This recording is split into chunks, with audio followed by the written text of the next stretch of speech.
I walked into my home that day believing everything in my life was exactly as it should be. There was no warning, no uneasy feeling to prepare me for what waited just beyond the front door.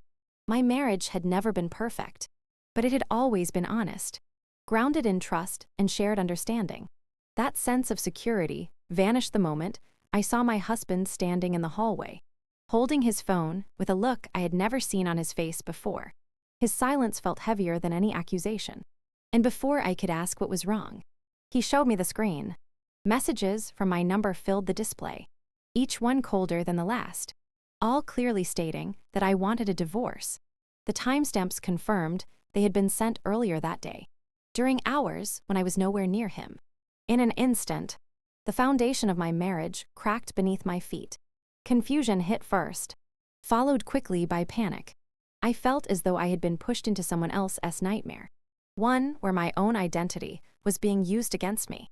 I insisted that I had never sent those messages, but denial sounded weak even to my own ears in the face of written proof. When I opened my phone to show him, my hands trembling as I searched for the same conversation, there was nothing. No messages, no drafts, no record that anything like that had ever existed. The absence was almost worse than if the messages had been there, because it made me look dishonest, as if I had carefully erased my tracks. I could see doubt forming behind my husband's eyes, not loud or explosive, but quiet and devastating. The emotional distance between us grew within minutes. Every explanation I offered felt insufficient, every word falling short of repairing the damage already done. He asked how I could walk into the house so calmly if I truly wanted to end our marriage. And that question cut deeper than anger ever could. I realized then that the messages had not only delivered words about divorce, they had rewritten the way he saw me. In his mind, I was no longer simply his wife. I was someone capable of hiding life, altering decisions behind a composed smile. That realization made my chest tighten with fear, because trust, once shaken, does not return easily. That night, the house felt unfamiliar, as though it no longer belonged to both of us.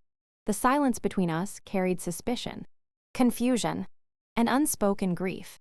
I replayed every moment of the day, searching for clues, trying to understand how something so destructive could appear out of nowhere. What terrified me most was not the idea of divorce itself, but the understanding that someone had deliberately interfered with my marriage. Those messages were not careless or emotional outbursts. They were calculated, sent at the exact right time to cause maximum damage. Whoever did this knew precisely what they were risking, and they did it anyway. The shock lingered long after the initial confrontation. My marriage, which had once felt like a safe place, suddenly felt fragile, vulnerable to forces I had never imagined. The fake messages did more than create doubt. They exposed how quickly a relationship can be pushed to the edge when trust is attacked at its core. In a matter of hours, the future I had taken for granted became uncertain, and I was left standing in the aftermath, trying to prove my innocence while holding together something that had been intentionally set on fire. The truth did not reveal itself in a dramatic confrontation or a sudden confession. It waited quietly inside a familiar space, one I had always considered safe. My sister's living room was a place filled with ordinary memories, shared laughter, and years of unspoken trust. Yet it became the setting where everything I believed about family loyalty began to unravel. Walking into her home that morning, I carried a heavy mix of determination and dread. I was no longer searching for reassurance or comfort. I needed answers, even if they hurt. The calm of the room felt unsettling, as though it was hiding something beneath its normal appearance. And every step I took across the floor felt deliberate, as if I were moving closer to a truth that could not be undone. I asked to see the security footage without softening my request. My voice stayed steady, but my heart pounded as I watched my sister's reaction. There was a brief pause, a flicker of annoyance that she tried to disguise as confusion. That moment alone told me more than words ever could.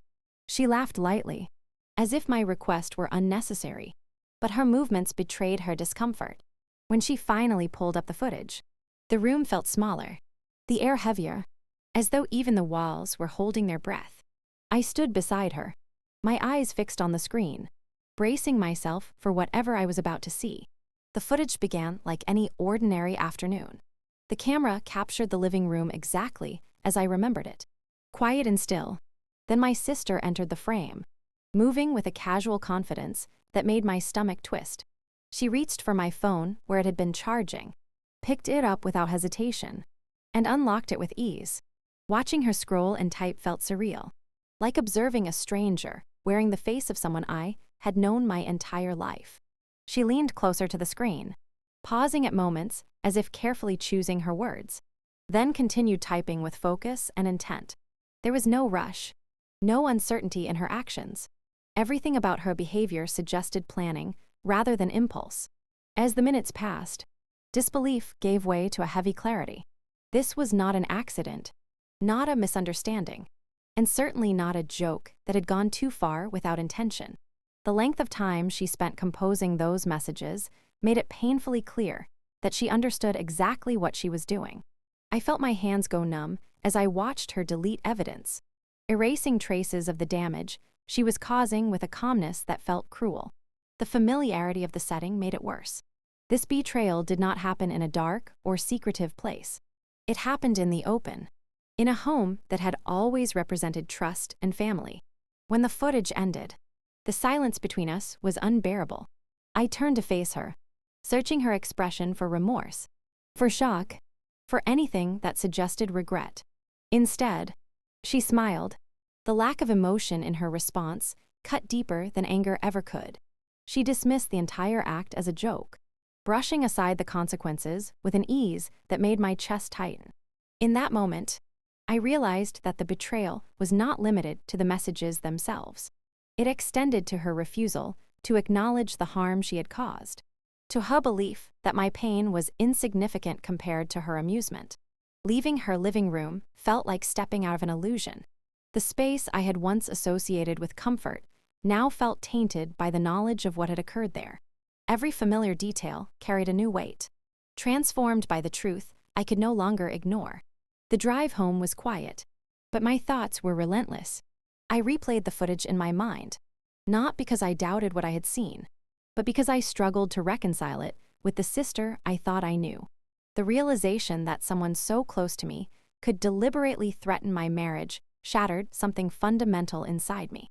That living room marked the point of no return. It was where suspicion turned into certainty and denial lost its power. The truth hidden within that space forced me to confront not only the actions of my sister, but the reality that trust, once broken at this level, changes relationships forever. What I uncovered, there was not just evidence of wrongdoing. It was the moment I understood that protecting my peace would require facing truths I had avoided for far too long. There is a moment when doubt no longer has room to exist, when the mind stops searching for alternative explanations and accepts what is placed directly in front of it. That moment arrived when evidence replaced denial, and everything I believed about loyalty was forced into the open. Until then, part of me had clung to the hope that the situation could still be explained away, that something had been misunderstood, or that intent had been exaggerated by fear. But once the facts stood clearly before me, denial became impossible, and the weight of reality settled in with a permanence that changed how I saw the people closest to me. Presenting the evidence felt heavier than discovering it. When I showed my husband the footage, I did not need to explain what it meant. The truth spoke for itself in every second of that recording. Watching his reaction was more difficult than watching my sister's actions. His silence carried layers of emotion relief that I had not betrayed him, pain that someone else had, and shock at how close our marriage had come to collapse. The evidence restored my honesty, but it also revealed how fragile trust can become when it is attacked from the inside. The room felt tense, not because of anger, but because of the realization that something precious had been nearly destroyed without our knowledge. Loyalty became the unspoken question hanging between us. It was no longer just about whether I had sent those messages, but about how we would protect each other when outside forces tried to tear us apart. I could see my husband struggling to process how easily doubt had slipped into his heart, and I understood why it had. The evidence cleared my name, but it did not erase the emotional shock he had experienced. We were both forced to confront uncomfortable truths about vulnerability, about how quickly perception can shift when fear is introduced, and about how even strong relationships can be shaken by carefully planted lies. As the truth spread beyond our home, loyalty was tested in ways I had never anticipated. Family members responded not with unity, but with division. Some chose to defend the person responsible, minimizing the harm and reframing the situation as harmless or exaggerated. Others remained silent, unwilling to take a stance that might disrupt family harmony. Their reactions revealed where their loyalties truly lay, and the realization stung more than their words. I learned that loyalty, when tested, often exposes long-standing patterns that people prefer not to confront. Denial showed itself in many forms during that time. It appeared as excuses, as justifications, and as demands that I move on for the sake of peace. But evidence has a way of stripping denial of its power. No explanation could erase what had been done or soften the intention behind it. The more some people insisted on downplaying the truth, the clearer it became that their loyalty was conditional, offered only when it required no discomfort or accountability. That understanding reshaped my view of family bonds and forced me to accept that shared history does not guarantee shared values. Within my marriage, loyalty took on a deeper meaning. It was reflected in difficult conversations, in apologies that acknowledged fear rather than blame, and in a shared commitment to protect what mattered most. We learned that loyalty is not passive.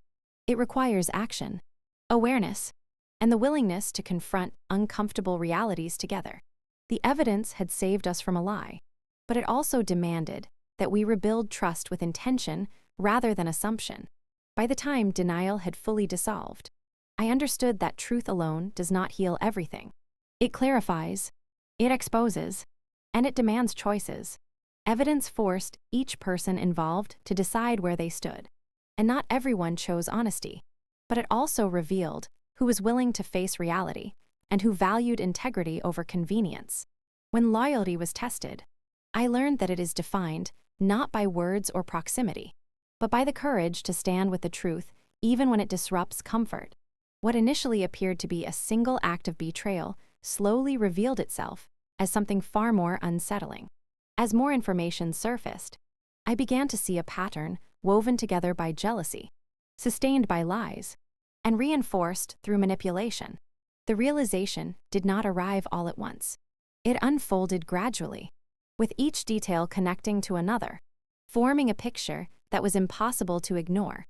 The deeper I looked, the clearer it became that the damage to my marriage was not the result of a momentary lapse in judgment, but part of a behavior that had been quietly evolving over time.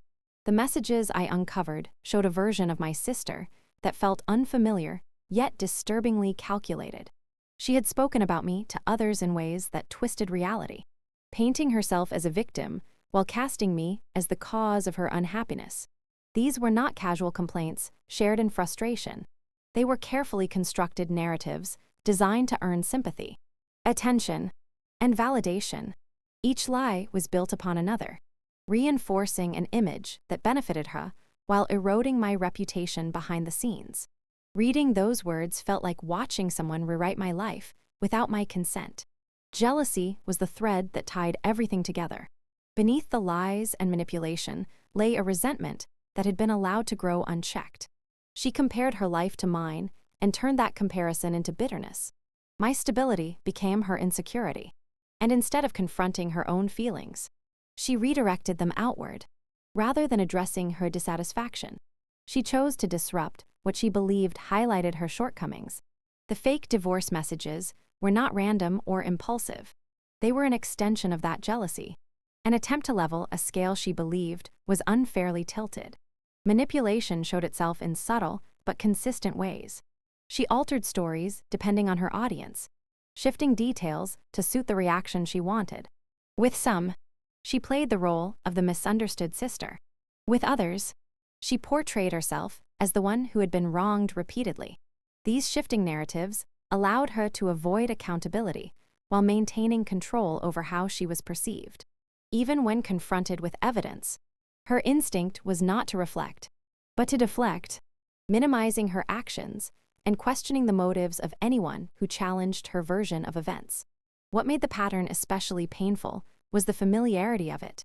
Looking back, I recognized moments I had once dismissed as misunderstandings or personality clashes.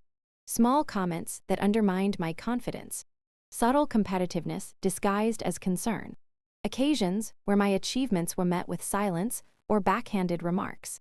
At the time, I excused these behaviors in the name of family, believing that closeness required patience. In truth, those moments were early signs of a dynamic that thrived on imbalance rather than mutual respect. As the pattern became undeniable, the emotional impact deepened.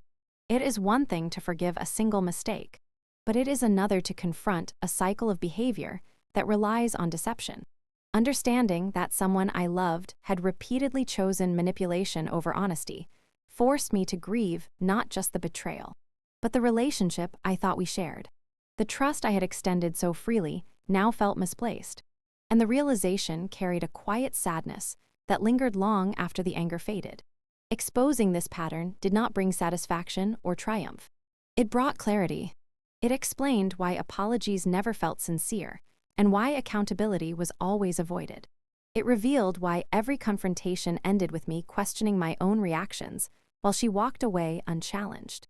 Seeing the pattern for what it was allowed me to stop internalizing blame that was never mine to carry. In the end, recognizing the cycle of jealousy, lies, and manipulation changed how I understood loyalty and love. It taught me that consistency matters more than words, and that repeated behavior reveals intentions more clearly than any explanation ever could.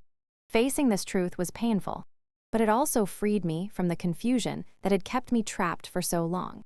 Speaking the truth did not bring the relief I once imagined it would. Instead, it opened the door to a new kind of struggle, one shaped by family pressure, misplaced blame, and expectations that demanded silence in the name of harmony. I had believed that once the facts were clear, understanding would follow. What I underestimated was how deeply ingrained loyalty to appearances can be within a family, and how quickly the truth can be reframed as betrayal when it disrupts long-standing dynamics. The pressure began subtly, wrapped in familiar phrases meant to sound reasonable. I was told to consider everyone else's feelings, to remember that family comes first, and to avoid creating unnecessary drama. These words carried an unspoken message. My pain was acceptable only if it remained invisible. As conversations continued, the tone shifted from concern to accusation. I was asked why I couldn't let it go, why I felt the need to expose something that could have been handled quietly. The responsibility for the fallout was placed squarely on my shoulders, as though revealing the truth was more harmful than the actions that made it necessary. Blame found its way into every discussion. Some relatives suggested I had provoked the situation by being too sensitive. Others implied that my refusal to stay silent showed a lack of compassion. The focus rarely stayed on what had been done to me or how close my marriage had come to collapse. Instead, attention centered on how uncomfortable the truth made everyone else feel. I was expected to absorb that discomfort for the sake of unity, even though that unity had come at my expense for years. The most painful conversations were with those I had hoped would understand without explanation. Their disappointment felt heavier than anger because it carried judgment disguised as concern. They framed my choice to speak up as a personal failure rather than an act of self-protection. Each time I tried to explain the emotional toll of what had happened, the response circled back to forgiveness and moving on, as if accountability were an unreasonable demand. It became clear that acknowledging the truth would require them to confront patterns they had long ignored. And avoidance was easier than reflection. The cost of speaking the truth revealed itself in isolation. Messages went unanswered. Invitations became less frequent. I felt a growing distance from people who had once been constant in my life. This quiet withdrawal was not dramatic, but it was effective. It sent the message that honesty would be met with exclusion, and that peace within the family depended on compliance rather than fairness. I struggled with guilt, questioning whether I had done something wrong by refusing to stay quiet.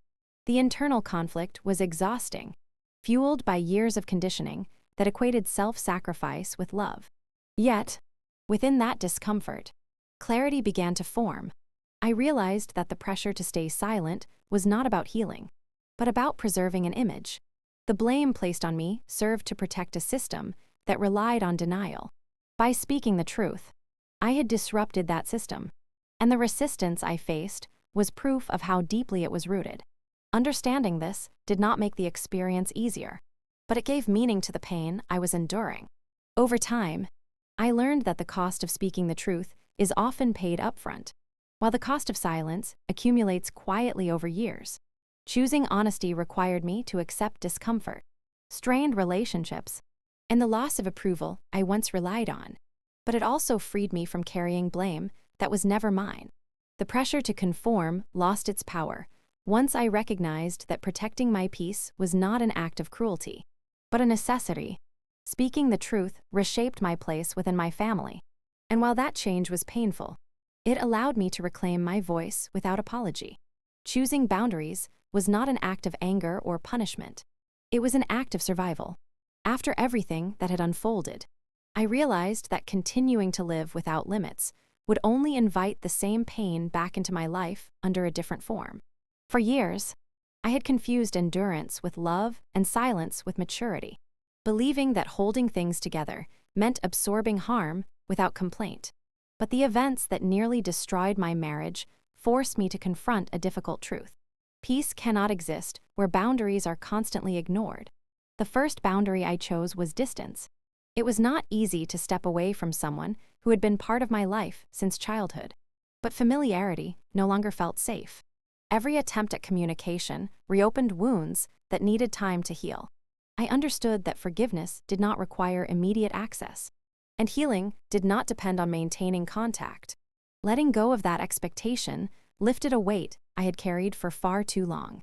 The quiet that followed was unfamiliar, yet it brought a sense of clarity that allowed me to breathe again without bracing for the next emotional blow.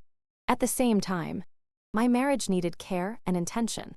The damage caused by deception did not disappear simply because the truth had come out. My husband and I had to face the emotional aftermath together, acknowledging the fear and confusion that had shaken our trust. We talked openly about how vulnerable we both felt, and those conversations were not always comfortable.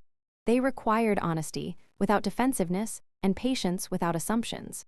Through that process, we began to rebuild what had been threatened, not by pretending nothing had happened, but by choosing each other deliberately. Again and again, healing my marriage meant redefining what trust looked like moving forward. We learned that trust is not blind belief, but mutual protection. It is the willingness to communicate openly and to address doubts before they grow into silence. By standing together against what had tried to divide us, we strengthened our partnership in ways we had never anticipated. The experience, though painful, reminded us that unity is forged through adversity when both people are committed to understanding rather than blame. Protecting my peace required consistency. Boundaries are not effective if they exist only as intentions. I had to enforce them even when guilt crept in, even when others tried to persuade me to soften my stance for the sake of comfort. Each time I chose not to engage in familiar cycles of justification or apology, I felt a little stronger. The relief that followed confirmed that my well-being had been compromised for too long in the name of keeping others satisfied. As weeks passed, I noticed how much lighter my life felt without constant emotional tension. The absence of drama created space for stability, reflection, and growth. I became more present in my home, more patient with myself, and more aware of what I needed to feel safe and respected. Protecting my peace did not mean closing myself off from love. It meant choosing environments where love could exist without manipulation or fear. This journey reshaped my understanding of loyalty. I learned that loyalty should never demand self-erasure, and family should not require endurance of harm to prove devotion. Setting boundaries allowed me to honor my values without sacrificing my emotional health. It taught me that peace is not something you wait for. It is something you actively defend. In choosing boundaries, healing my marriage and protecting my peace. I reclaimed control over my life. I no longer measured my worth by how much I could tolerate, but by how well I could care for myself and the relationships that truly mattered.